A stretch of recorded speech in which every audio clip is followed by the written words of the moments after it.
আজি আমাৰ শিকিবলগীয়া প্ৰথম প্ৰশ্নটো হৈছে মিছো is a company of which country. এই প্ৰশ্নটোত সুধিছে মিছো কোনখন দেশৰ কোম্পানী। শুদ্ধ উত্তৰটো হ'ব অপশ্যন বি ইণ্ডিয়া। মিছো হৈছে ভাৰত দেশৰ কোম্পানী। আমি আহিছোঁ পৰৱৰ্তী প্ৰশ্নটোলৈ। In which state is sandalwood found mostly in India. এই প্ৰশ্নটোত সুধিছে ভাৰতত কোনখন ৰাজ্যত বেছিকৈ চন্দন পোৱা যায়।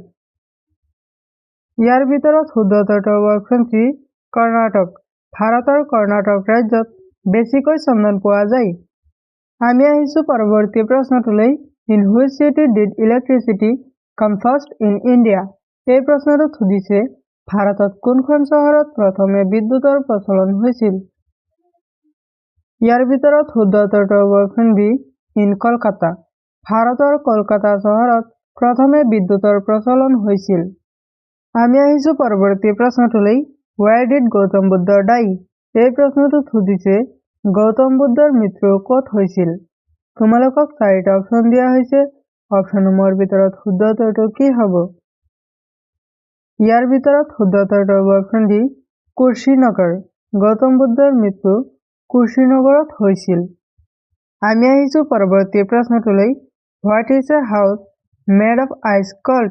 এই প্ৰশ্নটোত সুধিছে বৰফেৰে নিৰ্মিত ঘৰক কি বুলি কোৱা হয়।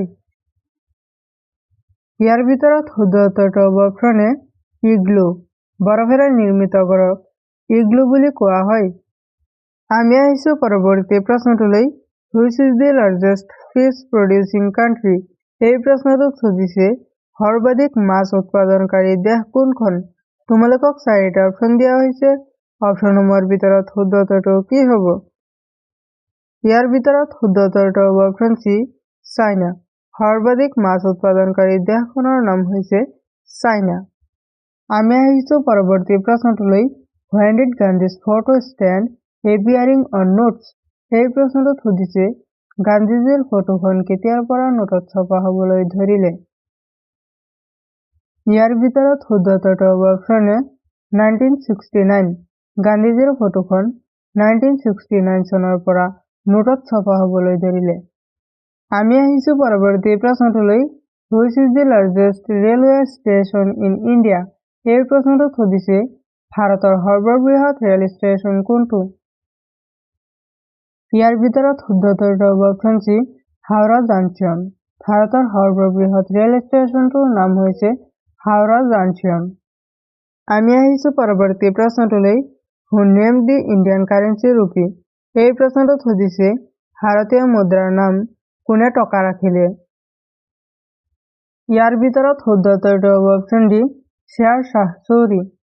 ভাৰতীয় মুদ্ৰাৰ নাম শ্বেৰ শ্বাহ চৌধুৰীয়ে টকা ৰাখিলে। আমি আহিছোঁ পৰৱৰ্তী প্ৰশ্নটোলৈ। Which creature sleeps continuously for 3 years। এই প্ৰশ্নটোত সুধিছে কোনটো জীৱই 3 বছৰ ধৰি অবিৰতভাৱে শুই থাকে। ইয়াৰ ভিতৰত শুদ্ধ উত্তৰটো হ'ব অপশ্যন বি স্নেইলছ। স্নেইলছ নামৰ জীৱই 3 বছৰ ধৰি অবিৰতভাৱে শুই থাকে।